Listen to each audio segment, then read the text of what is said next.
new beginning. All right, welcome to the Grief Dreams podcast. I'm your host, Dr. Joshua Black, and we have guest host today, Jade Black. How are you doing today? I'm well, thank you. I'm glad you're able to come on again. And the last one you came on was Mirabai Bush, so it's good to have you back on. That's right. Yeah, I'm happy to be here. This is a special episode. It's going to be great. Yeah, so we just released our 2019 recap episodes, but here's our first interview for 2020, so I'm super excited. So today we have on Kay Makavel, who is a recording artist from the Bronx who raps and sings. Her music is raw, real, and lyrical. She speaks her truth through her music and speaks for those who don't have a voice. This last year, she's done a lot. She's graduated Buffalo State College, released her second mixtape, had several music videos released, and was featured on the show Rhythm and Flow on Netflix, which is a hip-hop competition show judged by T.I., Cardi B, and Chance the Rapper. During the competition, she also performed in front of Jadakiss, who was one of her brother's favorite rappers before he died when she was 13. So Kay Makavel, man, 2019 was a busy year for you. I can't wait to see I can't wait to see what 2020 holds. Thank you. I'm excited for the new year too. I'm ready to get going and just, pull forward. Well, you must have big dreams and big goals after everything that sort of happened with you this year. Oh yeah, definitely. That was just a lot of validation of 2019 that I was just doing what I had to do and I'm in the right lane and I'm just, just really focusing and getting clear on my visions and what I want. So it was definitely a great experience. Yeah, it's so interesting trying to get that vision clear because I feel like there's always so many voices and so many people trying to pull you one way or another. But when you get that vision, like there's something beautiful that happens within you that you can sort of drown out those voices. Yeah, absolutely. You're completely right. I feel like a lot of people get really like sidelined when it comes to like the fame and getting a deal and money, and all those things could like really try to change you and try to make you something that you're not. And I think that experience, it just, like I said, it really cleared my vision on who I am and how I want to be perceived. And it just made me feel secure in what I was doing and, not chasing clout, not going for the fame. It's not about money. For me, it's a little deeper than that. It's about, inspiring and motivating my community. And, it gave me like that little oomph that I needed to just believe in myself. So definitely cleared the vision, 2020 vision this year. Yeah, believing in yourself is such a big thing. I've had issues with that throughout, even like doing this topic or even starting the podcast. It's just like, it's hard. It's hard to get that support you sometimes, desire because everyone, just looks for something else. And you're like, no, but I feel that it's something different. Like my heart's in this, but yet everyone else is saying that you shouldn't go any further. Right. Yeah. And I think that like kind of goes back to like even what I shared today on my Instagram, like having dignity and like, life and how things go. It kind of strips you of that, makes you feel like you're not worthy of having something more than what you have. And I think that once you start believing in yourself, that is like the key. Like that's when nobody's gonna take you serious unless you take yourself serious, Yeah, like I disagree with all of that. I think it's a big deal if you have confidence in yourself. I think a lot of times, especially now, confidence can really be mistaken for like cockiness or arrogance, right? And a lot of people don't want to seem like they're full of themselves, right? Like people they're very confused about what confidence is versus thinking like having a superiority thing. So people kind of, I don't know, they're more likely to stay small because they don't want people to be offended by their achievements or their, belief in themselves. So yeah, believing in yourself it takes lots of courage. It takes lots of being, sure. And so I know like so many people that I talk to struggle with that. So that's amazing that you said that those wins you had last year were really, propel you to say, I'm on the right track. Those are like little winks from the universe or whatever saying like, you got this, keep going in this, direction that you're going, like don't let up. Right. And I think the balance between like having confidence and not coming off as arrogant or cocky is just being humble about it as well, and just being still being empathetic to people, not thinking that your story is any better. And I think that kind of balances, that confidence and then you could tell when somebody's confident and then when they just think that they're better than everybody. Like, you know, so it's definitely a balance that needs to be there. Absolutely. So I have a question. I'm curious. Yes. I mentioned off air that I saw you on the Netflix show, Rhythm and Flow. Very interesting show, right up my alley. Like, I love just any kind of music stuff. So that, you know, when I saw it in my suggested thing, I clicked on it and I watched it like right through. And yeah, it's very interesting. And I know that that's only one picture. You know, I'm obviously smart enough to know that that's just kind of one side of the experience, and it's very curated and everything. But what was like your biggest teachable moment? Like, what was your biggest take home thing from that experience? Like something that you really put in your pocket and you know you hold on to from like here on out. I put that people are gonna try to tell your story for you. And it's very important for you to be solid in yourself and know, you know, what you're willing to do and what you're not willing to do, and standing on those boundaries, you know? That's one thing that I really took from the show. And just being myself has never failed me thus far.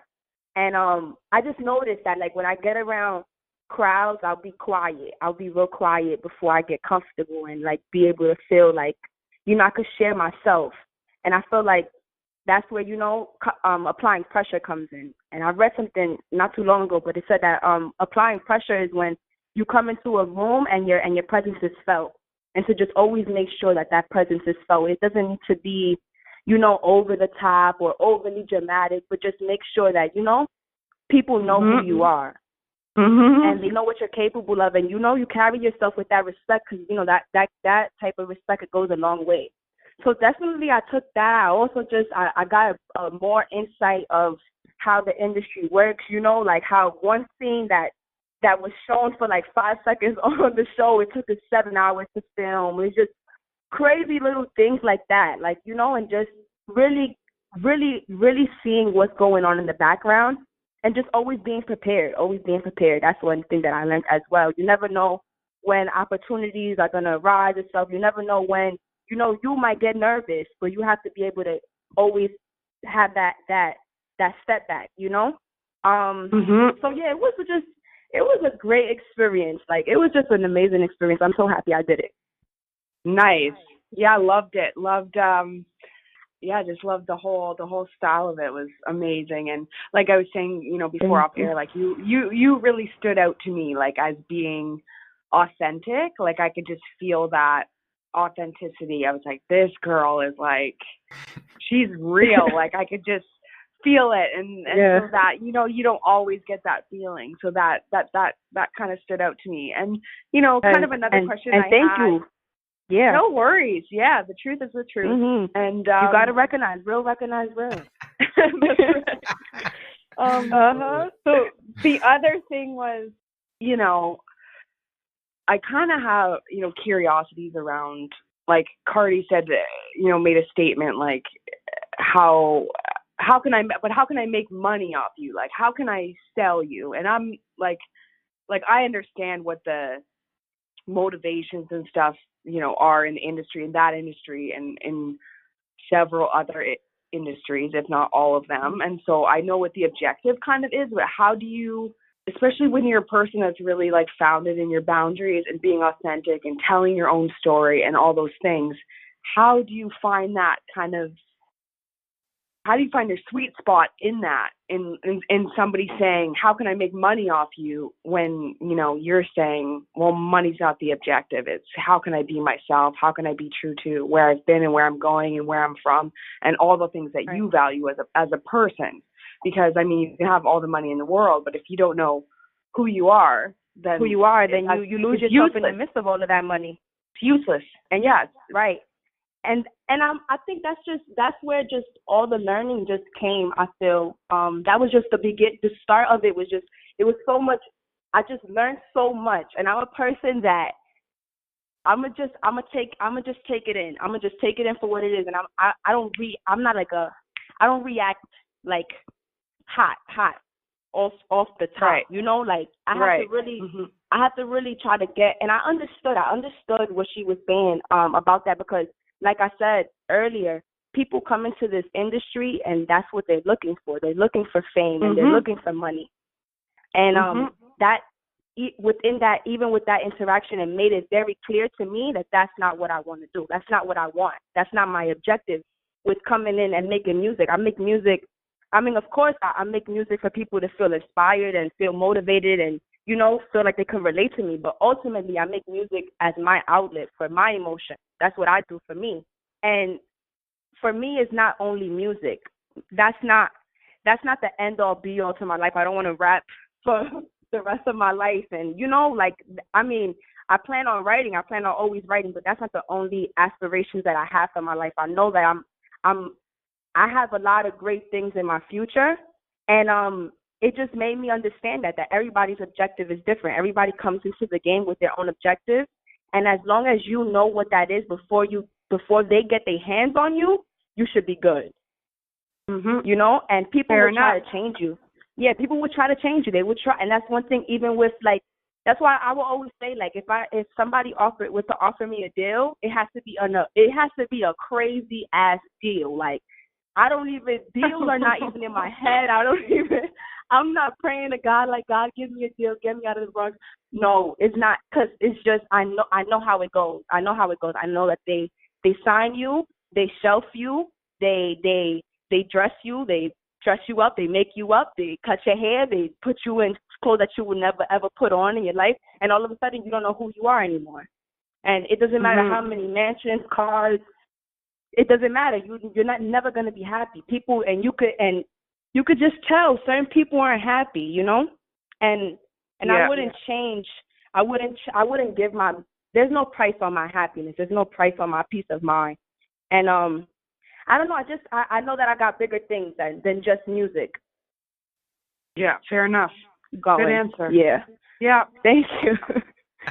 No, lots of long-winded. It was kind of long-winded. No, that's okay. Sometimes we have to do long-winded. But like, yeah, very, very clear. Very clear, because I know like a lot of people struggle with that, you know, but it's basically what you're saying is like, my piece of this isn't my whole pie. This is a piece, and I understand what I expect to get out of it. It's a creative expression. I have complete understanding, comprehension of what they want from me or what they want to get by way of me. And, you know, this I'm okay with, and this not so much, and being really clear on that before you even get to that point. Right. And like is important.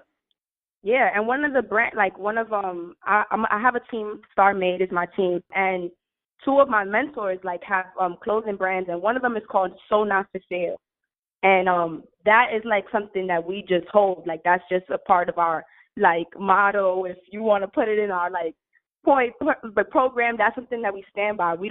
Our soul is not for sale, and we just got more. It's more than just us. It's more than just this moment. It's more than just cars and how. It's more than just that right now, especially like in the state of how our community is more than just that.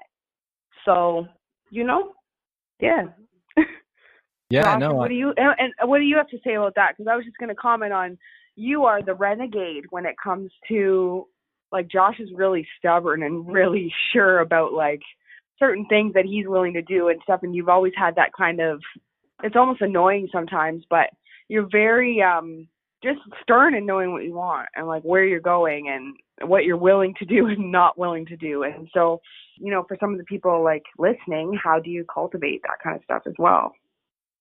Yeah, it's very interesting because a lot of people think even just doing research, like, that's an easy thing. But no, people have your hands in that pocket too, right? Any organization, there are people wanting you to be like them. And for me to do my master's and PhD in a topic like this, that no one really knew where to classify me. So they kept pulling me in different directions. And one of the things is, you should do more research in other areas. I said, no, this is the only area I care about. Like, why you guys keep trying to study your topic? Seriously. Yeah.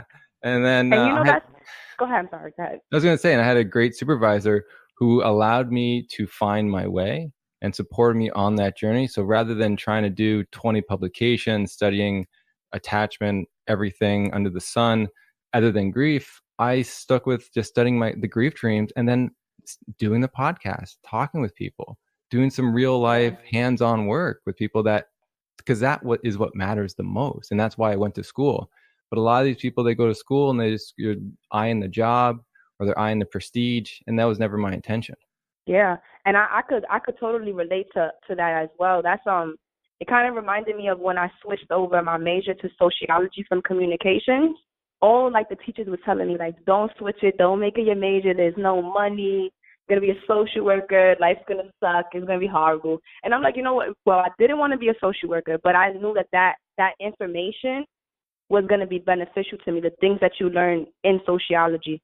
And I was just like, you know what, I'm going to stick my course. I know that wherever I go, for my creativity, I know money's going to come. I'm not going to sit here and make decisions solely based on where the money is.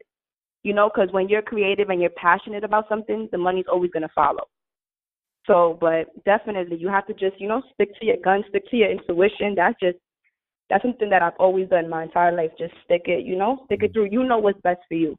Yeah, agreed. And it takes courage. And it's really cultivating that courage to take those risks where you are really disappointing a lot of other people who love power. And you're saying, no, it's not my game. Like, I'm doing something else, and they don't understand you.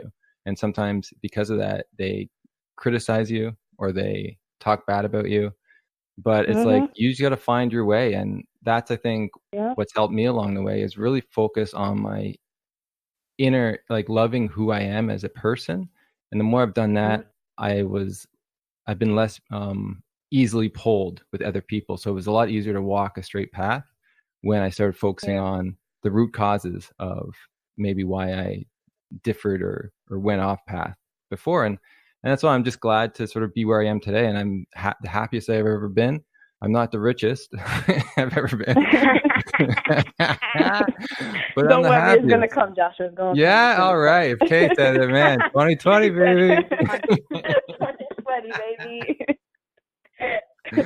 Oh, it's funny.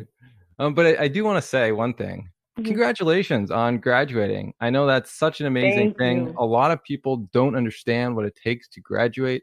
And I believe I saw in your post, you were the first in your family to do it, right? Well, my brother graduated, I believe, like 2 years ago. He graduated from college as well. Oh, okay. So, yeah, I'm the second. Oh, you're second. Hey, that's great. No, that's amazing. Right, that's really good. It is. It's really good. Yes, no, and it so takes amazing. a lot of endurance. Takes a lot of endurance to get through it. Oh, like, it's people just don't know until you're in it.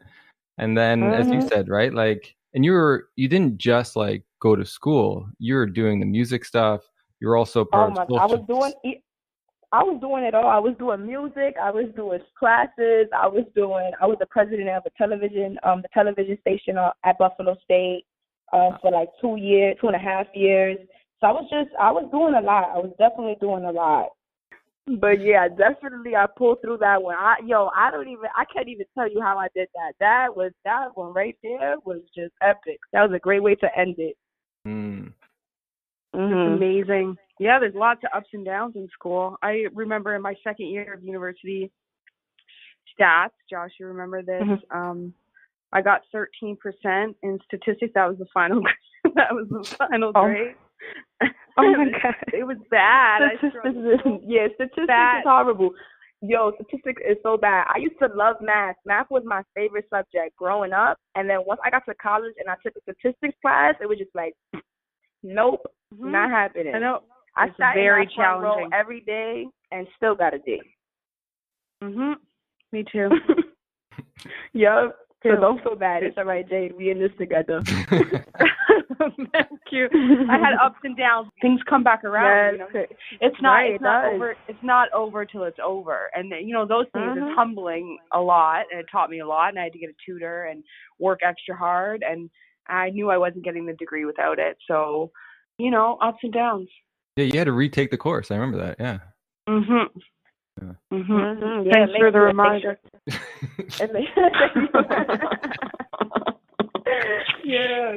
It definitely does make you a stronger individual, though. Yeah, you both are in your major was sociology. So why did you switch to sociology? So originally I walked in as a communications major, right? Like I was a communications major when I first came into Buffalo State. I kid you not, they wanted us to take a literacy test to prove that we were like capable of still being in the major. And I was just like, I'm a big activist. Like before anything, before music, before anything, I'm an activist at heart. And I was just like, this is some bull. Like this is some bull. Like what you mean I gotta take? I'm already in the major. You know, it was that aspect. Also, I had took a class.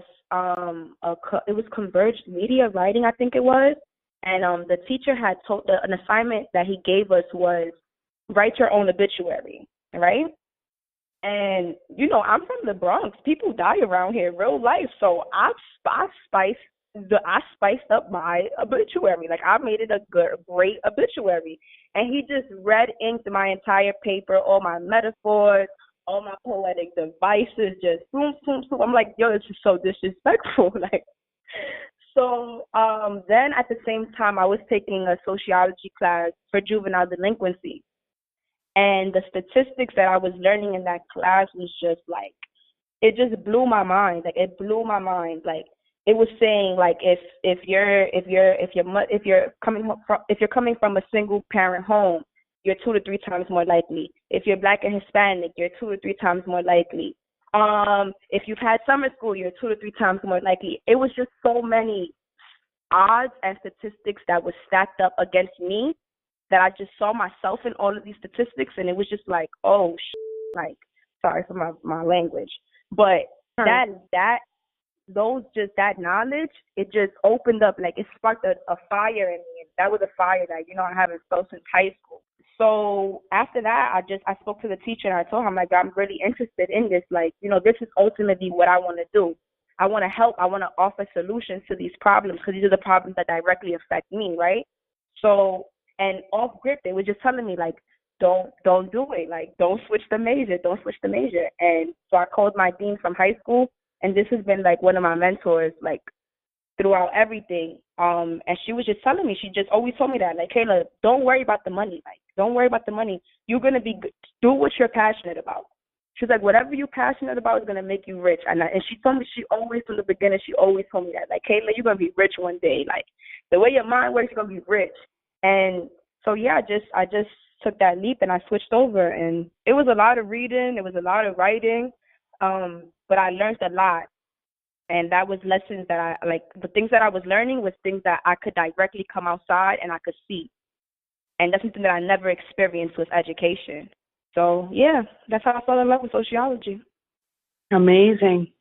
That's amazing to make those connections between, like, it's like making your school mean something, you know? Because, like, people that are, like, classics major or English lit, and it's like, what drives that or whatever? I don't know, just, like, pick one or something like that. And it's just, you know, to have that relaxing. I mean, it's fine if you just want to pick a random thing. I mean, it's your life, but to be invested in that, like, in your life, and to see the impact of like how the social world is working and where it's broken, and like you said, like, those things impact you. Those are real things. It's not theories in a book. It's shit you live every day. It's things you see every day, and so. You're way more invested in it. And, like, yeah, it's a drag and lots of reading and it's super demanding sometimes, but to go through that, in the end, you feel more accomplished because you're like, I put my drop in a bucket, expanded my understanding of all these different factors or whatever. So brilliant. I love it. Yeah, it really, and that's one thing, it just really pushes your thinking. It just makes you, it just pushes it. It pushes you to just articulate yourself on things like, and I always say that that's one thing with sociology that I love so much, because before I learned, like, I got into that major, I knew that I felt oppressed. Like, my entire high school, like, if you were to go and talk to them, it was just, I was the rebellious type. I was out protesting. I was just tweaking. I knew what it felt like to be oppressed. I just didn't know the words for it. You know, I didn't know how to call it. Yeah. I didn't know how to like, you know, articulate myself. And once I learned that, I was just like, oh, yeah, once I get that little fear and that doubt and all that out of me, there's no way I'm unstoppable, because I know, you know, like, this knowledge needs to get shared.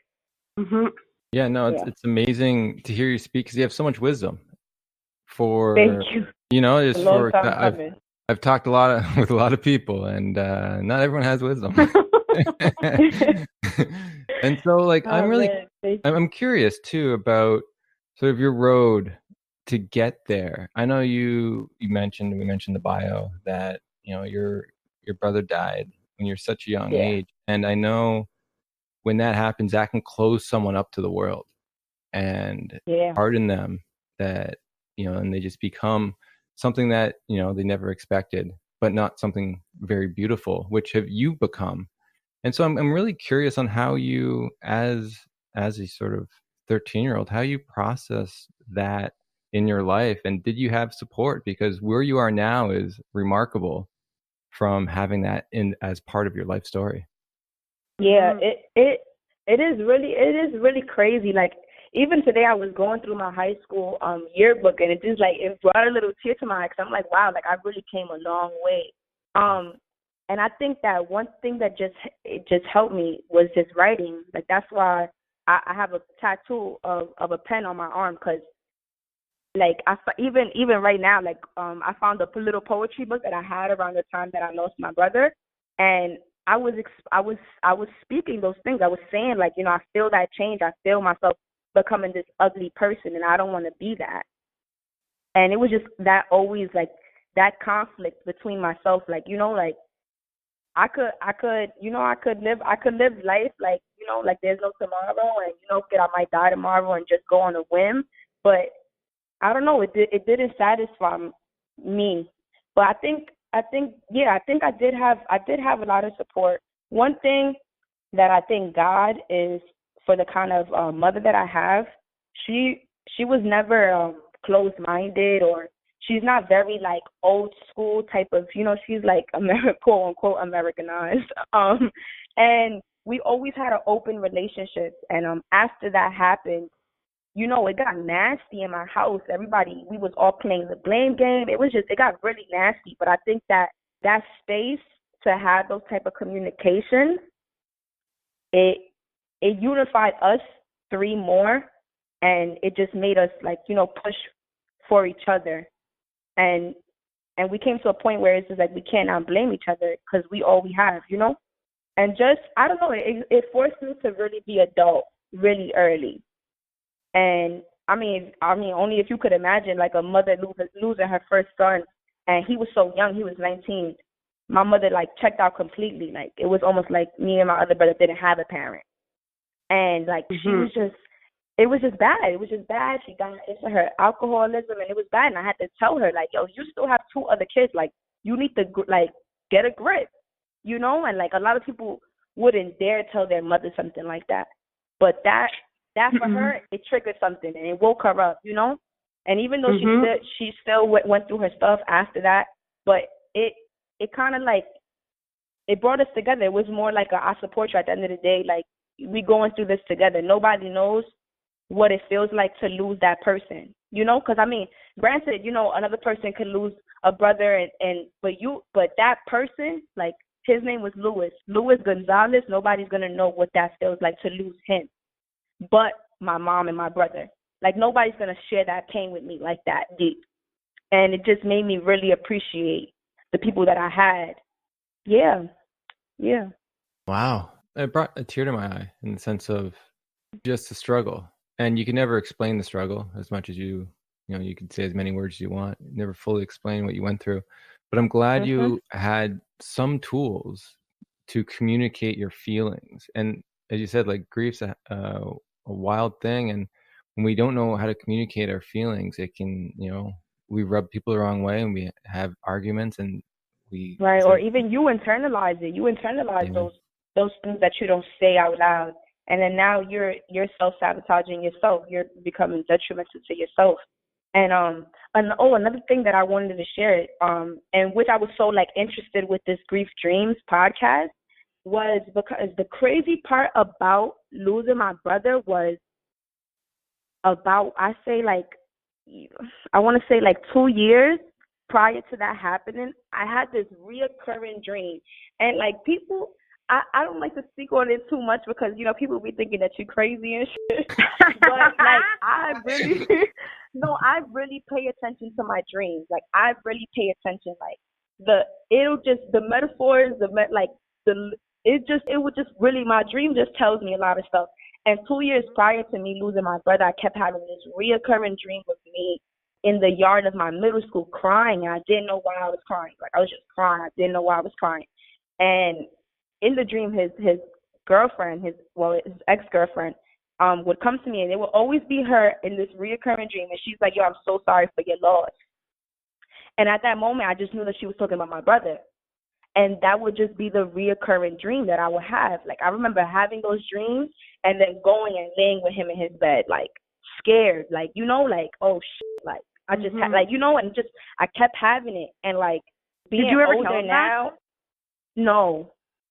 So you always kept. No, I didn't want to speak it out loud, because I just didn't want to. Of course. Like, I didn't even want to, like, jinx it. I didn't want to say, I didn't even want to think about it. I just, know, and come to think about it, like, even now, that's kind of like, whatever universe, whatever power, that's almost like somebody preparing me for what was going to come. And it was crazy. It was crazy. Ain't that something, Josh? You got to put this in your research. Yeah, man. I love the dream. You're not crazy, by the way. I'll let the world know. Yeah, that's the world knows. You got a PhD. I'm not crazy. She's not crazy, folks.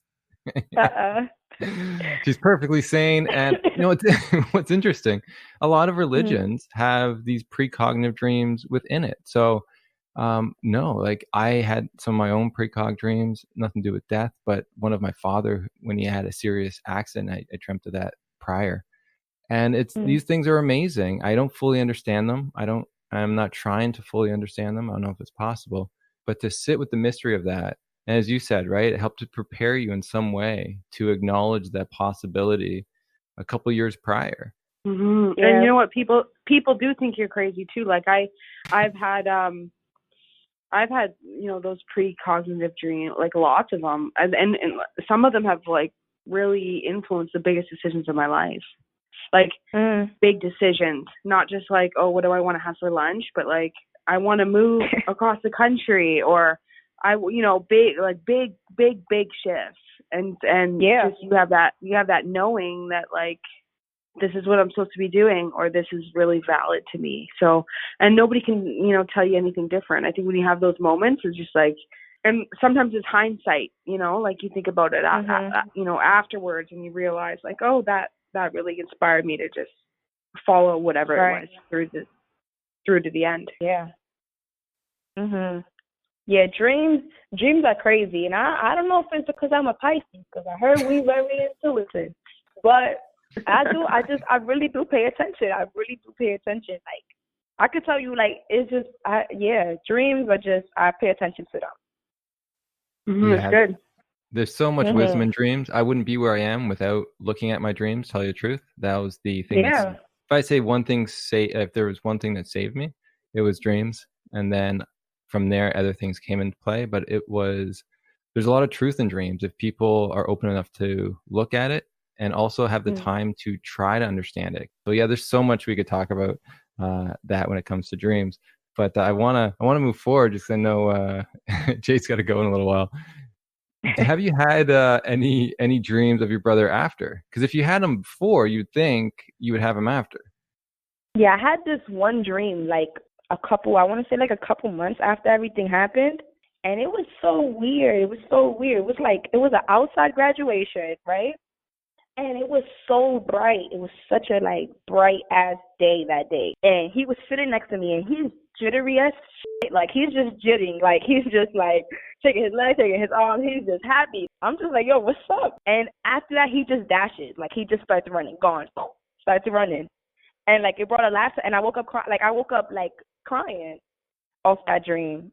I don't know. It's crazy how things play stuff out. And that's what, 9 years ago that dream happened. Like, my brother passed away in 2010, and I had that dream maybe 2011.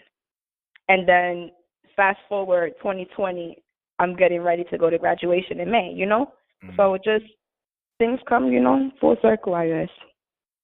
What's your interpretation of the dream? Do you have any at all? No, I don't have any interpretation of that dream. Honestly, I don't know. That's something that was a dream that I vividly remember. a couple months after, and it was just like I really wanted to have a dream with him, and then that was the first dream that came to me after that all happened. Right. And I don't know, maybe it was just like, you know, him, you know, setting plays up there for me, and that's kind of how I like, even now, it's kind of how I just cope with it. I've taken a different approach to how I see death. It's kind of like, all right, they're not here physically, but they up there setting up plays. Like, there could have been so many times that I could have died, like, sort of like on some just real, like, 1,000 Ways to Die. Like, I could make an 1,000 Ways to Die series on how many times I almost died, and I haven't died. So it's like I gotta have the people up there really blocking some shit. So it's just like that it kind of gives me comfort when, you know, things get tough. Yeah, and even now it's like, you know, everything is really going good, and you know, I got that opportunity randomly to be on the Netflix show, and that's something I didn't even look for. Like, they contacted me about it. And it's just like, you know, I know he's up there. I know he's up there setting those plays up for me. And, you know, like, he's not here physically, but now he's doing more than what he probably could have did physically. So it's, you know. Crazy. And crazy that you think, like, that you didn't reach out. Like, those I always think of this quote or whatever when I start to feel like crazy, like, you know, you control things, or like, why isn't this happening quicker, or I work so hard, like, how do I make this go, or whatever. But it's like nothing that's meant for you will pass you by. Like, you can't divert what's coming to you. Like, it's going to come to you hell or high water, and there's nothing you could do to change it, to divert it, to make it go away, to slow it down, to speed it up. Nothing. And so you can't fear your success. That's one thing too that I've done with that experience. Like, before I went on that show, I was like, it's so weird. Like, I'm confident, but you know, everybody has their inner like battles and what they go through, and you know, I don't know, I just always like, it's just so weird. Like, I was just like, nah, like, not me. Like, I was just always scared of what my potential could be. And it's like, after that, it's like you cannot be scared to be your best self. Like, you have to you owe that to yourself to live up to that potential. And it's like, you cannot fear it. You just gotta, you know, faith and fear is okay. You just have to acknowledge it. Like, all right, I have a little, you know, I'm a little jittery, but embrace it. Don't try to run away from it. And that's just what I learned in that situation too. That it's like, you know, in that situation, I could have embraced it a little bit more. It would have made me less nervous to embrace it than to try to be like, nah, that's not really how I feel. No, in reality, I'm nervous as shit. Like, you know, like, just being honest with yourself, and you gotta know it. Like, you have to know yourself. Well, you're going to have another opportunity anyway, so you'll be ready next time. You'll just be like, I'm going to see this for everything that it is, rather than just, you know, putting on a mask or putting it in. And it's all a process too. It's all about it's the process. It's not all about it's not all about product. It's not all about, it's a process as well, you know, like, it's a kickoff. You know, it's gonna be like, oh shit, look at where she's at now, and you know, she started over here, and niggas passed her up, and you know, it's gonna be a crazy ass story. I know it's gonna be a crazy story to tell. Like, I'm just, you know, living that process, enjoying it, and being grateful for what it is right now. Because, you know, it's definitely things are gonna change, and you know, you gotta be able to embrace that change. And then you'll be looking, and then I always think, like, then we look back and we'll think, like, if we don't like fully ingest what's happening right now, there'll be a time, like you said, where we'll look back on life, or the simple things, or like, you know, even when I think like where I was a year ago, I was like, oh, I probably could have like celebrated that stage a little bit more, or like had more celebrated that stage a little bit more. But you know, you go through so much struggle, and then when you're in that stage, you're just like, oh, get me out of here, like, this is so rough. So it's like you're wishing it forward. I mean, which is fine to want to have progression, but at the same time, like you said, like, you know, taste every bit of it, because there will become a time where you miss that, or you miss like different elements of that. Yeah, definitely. And there's one thing. What's interesting was, like, when I listen to your music, which I think is really, really good. People should check it out. There's a lot of wisdom in it. And no problem. So when I listen to it, though, I hear this theme, because, you know, like when you're when you're in a state of mind, when you read a book, things come at you because you're looking for that in a certain way. And same thing with music. But one of the things that you really talked about was realizing that you kept putting yourself second for others to go first or win. And you have a one line that says you took an L so that they could take a W or whatever. And that's what I'm actually going through. So it really stands out to me. And could you speak on that, on basically finding a way to put yourself first and like what that experience is like? Yeah, definitely. I think that, that's definitely a thing that I speak about a lot. But I think that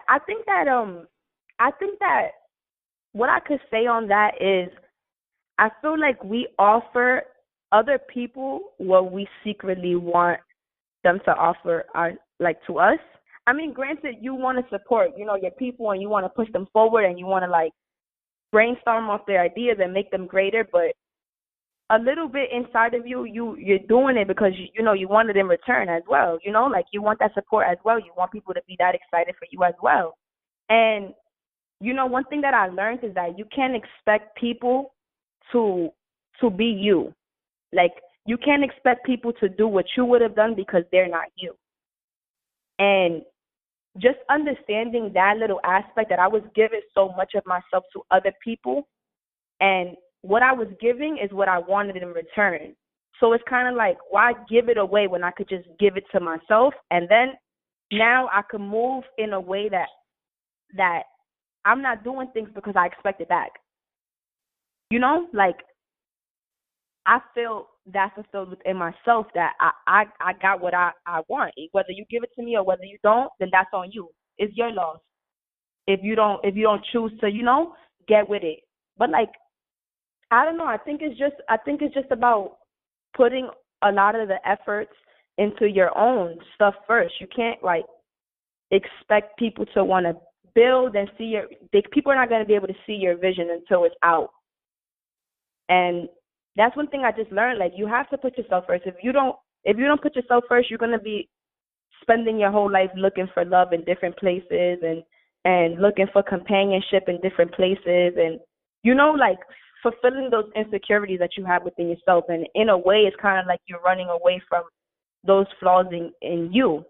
And just I feel like it's just about being honest, like, being honest and being truthful and learning from the encounters that you have. I feel like people go through encounters with people and they don't really learn from those situations, and they keep on making those same mistakes when they meet new people.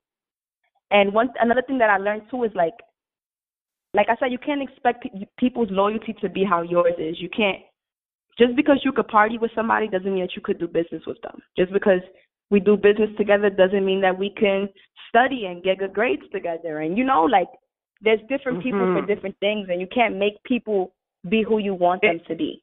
Yeah. And that, people go crazy trying to control those type of things. I think it comes down to like discernment, right?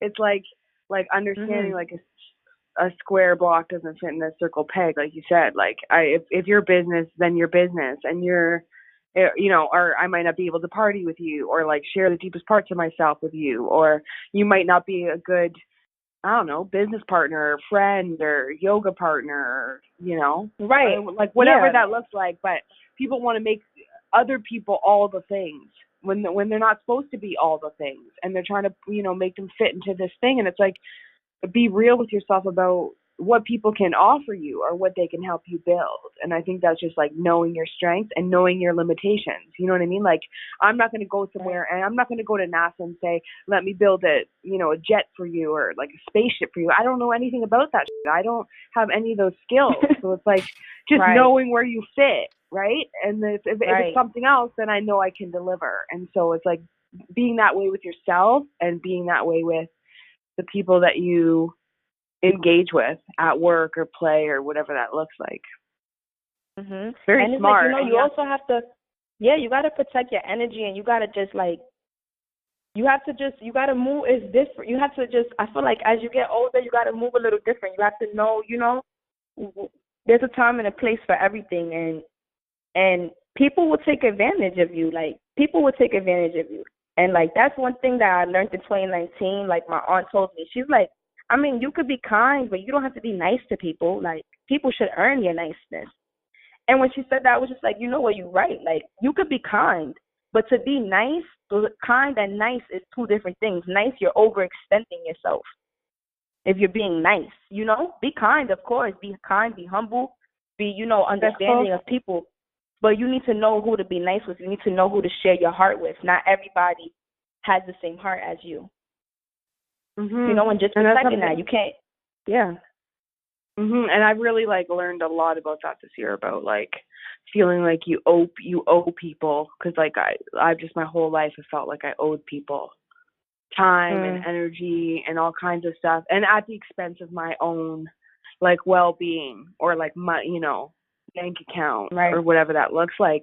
And you just give and give and give, and like the return on investment is so piss poor that by the end of it you're just like, oh, I like spent so much stuff, so much energy, like because I feel like I owe these people.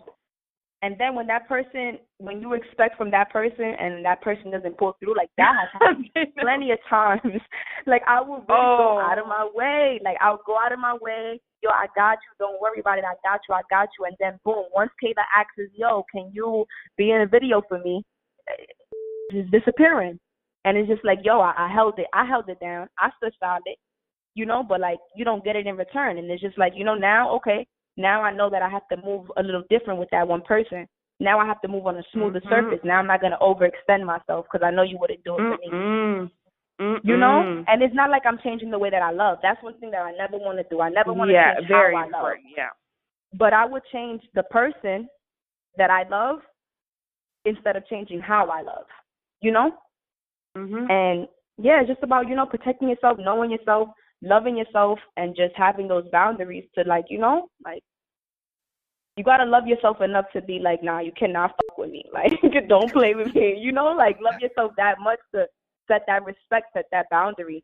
And I feel like, you know, that's something that we don't get taught. Nobody ever stops and teaches us that.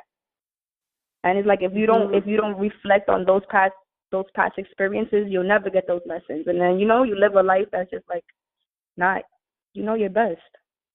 And a very important insight for women in relationships, and just, you know, just because of like where we're sitting in the social world. And I mean, like, it's crazy to think about, but like, you know, where we've even come in the last 100 years, like, it's crazy. So I think just to keep up with that same momentum in saying, like, there's more barriers. Like, yeah, there's more barriers if you're a minority. Like, that's some other stuff that, you know, I'll never be able to comprehend because I'm not a minority. But like, and I don't ever pretend to comprehend all those nuances. Like, I wouldn't even dare. But being a woman, like, you have different kind of challenges as well in like how you give up your time and how you set those boundaries. And it's like, and people don't like, well, men, you know, for the most part, don't really like, you know, like really confident, strong-willed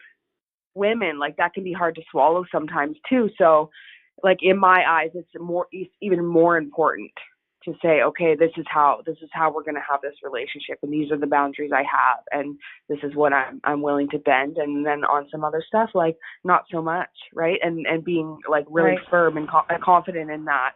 It's so important, and it sets a really good example for the other people in your life that are watching you. Yeah.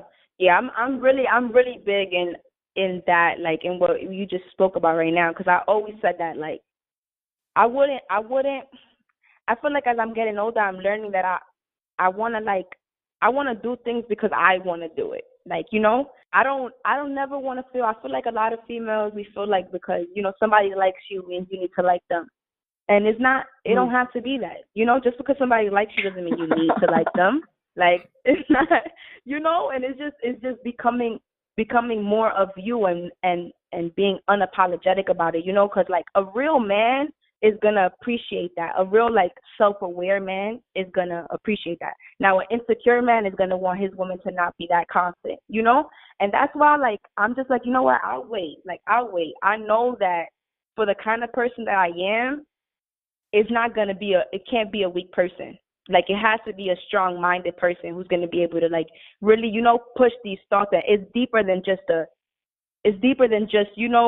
physicality or female and male. Like, it's deeper than that now. We're coming to a point where, women, we don't got to take bullshit no more. And that's one thing that I say, like, all the time. Like, shout out to my grandmother and my mom, but they dealt with that bullshit, so I don't have to. My grandmother had to stay in a marriage because that was just how society was set up. You was looked down if you didn't, but now things are different. And she did that, so I don't have to do it. So it's like I have a choice, And, like, I feel like being a woman, we need to really understand how much power there is in being a woman. And for real. And, like, I was thinking this the other day. Because it's crazy because it's so true. It's so true. Yeah, and, this is the like, way that me and Josh talk about this all the time. Like, he's always telling me, like, you guys don't understand, like, how, like, the power that's actually there. Like, yeah, it's different. It's a game changer, realizing how much power you actually have. It is. And I always say that, I'm like, listen, if every woman if we all woke up and we decided, listen, this is what we're going to do. We're only going to talk to men and pursue men who are in the library reading a book. I guarantee you, every scammer, drug dealer, anybody is going to be in the library with a book in their hands, peeking to see where the females at. 'Cause it's just everything that men do is so like surrounded around how women are going to perceive them. And I'm ready to see men as well come out of that, and pursue their own dreams and passions, and then now they can meet us at this equal level, Everybody, I feel like everybody has this people can't control every aspect of their lives, even though they can. They just choose not to. So they say, okay, I'm going to control the hell out of my relationship. And it's just like, nah, I don't want to be controlled. I don't want to be, put in a box and no. At the end of the day, we're humans. We're not objects. We're not, it's not entertainment. It's a partner that you're ultimately, looking into. So it's just about, I feel like right now is definitely, and me being in my 20s, it's just like I need to, like, learn me, love me first, so I could show somebody else how to love me, If you don't treat yourself with love, how can you ask somebody to love you? Like, you get me? So, but we're going to get there. We're going to get there. I got some plans. We're going to get there. I like these type of conversations, the wisdom dropping from the sky right now. Well, you're very optimistic. Josh, are you still with us? Yeah, keep talking. It's a good conversation. I'm gonna head out of this conversation. I feel like I'm listening to a podcast that I want to subscribe to. Yeah, well, you know what? No, those are important things, and I think too, just letting the conversation, like, you talk about what needs to be talked about. We don't know who's listening and who needs that conversation right now, where they are in the world.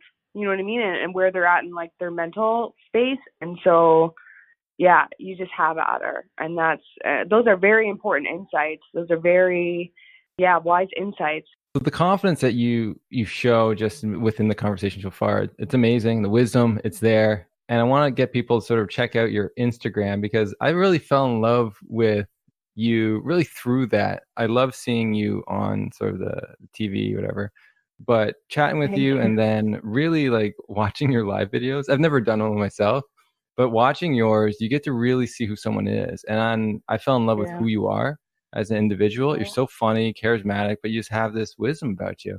So I want people to sort of really check that out. K Makavel, you can see that on Instagram or Facebook. Instagram, you get the live stories. Yep. But how did you, one thing is, I'm starting to do videos myself. Okay. How long before it gets comfortable? How long? What, like, videos, you talking about like videos, like recording the podcast, or you talking about live? No, just of your life, right? So I just started to, I've never really went that way, but I see you doing it, and then Jade started doing it, and I'm like, man, like, I should probably be doing it, but I feel there is a resistance there. So I'm now pushing forward, because anytime I see a resistance, I need to go forward, right? Through it. Yeah. And so you're so natural at it. So when I'm doing it, I probably do like 4 or 5 takes, because it takes me so long to feel comfortable looking at myself, talking to myself, knowing other people are listening. It's easier to do on a podcast, but once you see yourself, it's a different game. Yeah, it's definitely a different game. I think one thing that really helped me is just like how you said it, like you feel that resistance, just go forward with it. One thing that got me like really comfortable with being in front of cameras was my organization, on Buffalo State Campus. So since we had that television station, we were the ones in front of the camera. We were the ones behind the camera. We were the ones editing. Like we were just like the jack of all trades in that club. And just doing little things like that, just doing it. Literally like one of my members would have an idea. For instance, like we had like this lyric breakdown. They're like, Kayla, you want to do it? Sure, let's go. Let's do it. Like it's just putting yourself once I say after like the third, fourth time, like the jitters are gonna get out, you know, and even if you gotta be a little silly, like being silly makes editing funnier. So, you know, just like being yourself, don't think about, I always say that what other people think about you is none of your business. None of your business, none of your concern. Mind your business. And just, you know, focus on getting the best thing out. Like, just do it. That's what I could just say. Like, just do it. Don't worry about, you know, what people are commenting. I mean, of course, there's going to be good comments, bad comments, block them, good comments, you know, engage with them. The people make it easier too. Like, once you see people reacting to it and liking it and just, you know, giving that validation, like, it'll just get a little smoother. You know, like, you start trusting yourself and, you know, trusting the way that you do things. So I'd say just trust yourself and just do the damn thing, Josh. Just do it. All right. Nice. That's a confidence boost. Yeah. It's just, I think anytime I try something new, there's a reason why I haven't done it, you know, like, and so you got to push. And you're right. I think as I continue to do it and remind myself I need to do it, then it'll get easier. And then it's going to be like, man, I can't wait to do it. It's funny how that works. You know, like you resist something. Yeah. And then it turns to be like a passion. Right. And then it's just like, oh, I like the rush. I like it. So just embrace it. Like, just embrace it. And then with the way that social media is going now, is like the more visuals that you can put, because, you know, people's like attention spans is so short these days. So it's just like, yeah, do it. That's cool. I love it. I love it. Haven't done a question and answer yet. That'll be on my list later on. But I love how you do it, because say like so many people have very interesting questions for you, and you're so open and honest. And I think it makes your platform so beautiful, is that you are giving people a window into who you truly are behind the music, behind the sort of what people think you are. You're saying, no, this is who I am, and then they can look at your music a little differently. So it's absolutely phenomenal. Yeah, and thank you so much. And that's one thing, I never want to like try to put myself in a box. I feel like people have this idea of what a female rapper is, and it's just like I don't do boxes. Let me just build my lane, let me be me. And you know, if y'all love me, and if not, then you know I'ma just be me, continue loving myself. I'd rather just stay true to myself, you know? And that way it'll always be real, it'll always be genuine, it'll always just be good, you know, vibes into the universe. Well, you said with the videos, the best way to feel confident in your video is to just be yourself. Don't try to do anything for anyone else. This is for you. And you should be laughing or proud of yourself by the end of that video. Doesn't matter what anyone else thinks. So I think it's good. It's good advice. Good advice for everyone's trying to push the boundaries on who they are and what they can be. Right. And be creative too. Be creative. Like, think out the box. Don't ever think, oh, that's a stupid idea. Like, because what you think is stupid is going to be an amazing thing. Like, you know, just try it. If you fail, then at least you tried, you know? At least you can't say, like, damn, I didn't even try. Right. So, yeah. That's right. You got to take risks. And I've learned to love risk-taking, calculated risks, based on, you know, emotional. I'm still learning. Like, I still be like, Kayla, risk it, Kayla, go. That's funny. All right. So one of our last questions we like to ask our guests is that if they could have a dream of someone who has died tonight, what would that dream look like to you? So if you could dream of your brother, Lewis, what would that dream look like? Oh, if I could have a dream tonight, damn. I don't know. I think I'd like just a comforting dream, just a good dream. I don't want it to be sad or anything like that. Just, like just happy. Just whether it be like a flashback to when we was little, or him telling jokes and me being an audience at him performing something. Like just something that'll just be like, oh, what the hell? Like, just wake up. I just want to wake up and I want to laugh. That's just, if I could have a dream, I'd want to dream like that, or Yeah, no, something that. I'm glad you want a positive dream that says something about you. Yeah. Yeah. And that's cool. I like too either the memory that maybe you may not remember, which is kind of cool, like a forgotten memory, or or seeing him on stage and perform. So did he do a lot of performing? Is that where you got maybe some of your love for it? No, he sung. Like my family could sing. I don't know what the hell. God bless our vocal cords, but these people could sing. Like, he could always sing, and he was always just very animated, very just funny, always doing something, always cracking jokes. Like, he was that person that he would just, like, he would just cut your ass. Like, and just always being like, he was always just fun. Always a good ass time with him. Well, I gotta say, this was a good ass time I had with you. So maybe it's genetic. I don't know. Right. Runs in the blood. That's funny. So thank you so much for coming on. It's such a pleasure to be able to talk to you after seeing you so much. Thank you so much. I appreciate you guys so much. I made it so comfortable, and it was just great. I loved it. Hey, that's it means a lot to us, because we really designed the podcast just to be like a real nice platform for people to share their life in a non-judgmental way. And I know in this world, even our friends, they judge us all the time, and family. And so it's hard to get that space. So I'm glad you felt comfortable here to talk about some real stuff. And I know our listeners would also hopefully have gained something from this that they never would have got from listening to anyone else. Right. No, it's definitely a great platform. Y'all doing the damn thing at Grief Streams podcast. Yeah. That was a perfect exit. Shout it out to the heavens. I like it. That was a perfect exit right there. Boom, sign out. All right. So as we wrap up, where can people find your mixtape? But music, the Minute Mixtape Reloaded is out everywhere right now. It's on Spotify, Apple, Tidal, YouTube. I have a lot of really good songs on SoundCloud. The first Minute Mixtape is on SoundCloud.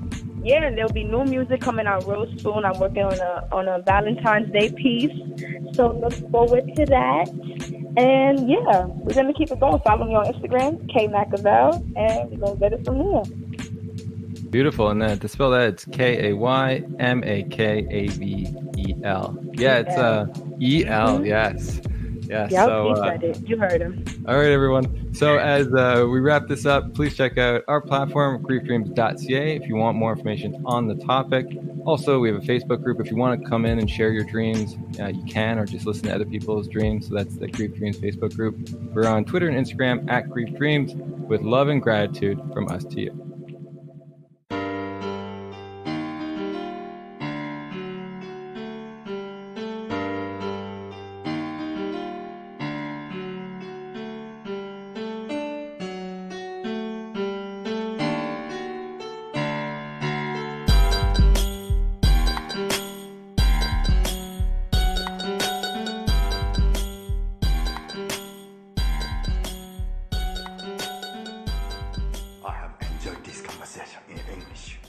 I have questions. I have introduced myself. You have introduced yourself. This is a very good conversation.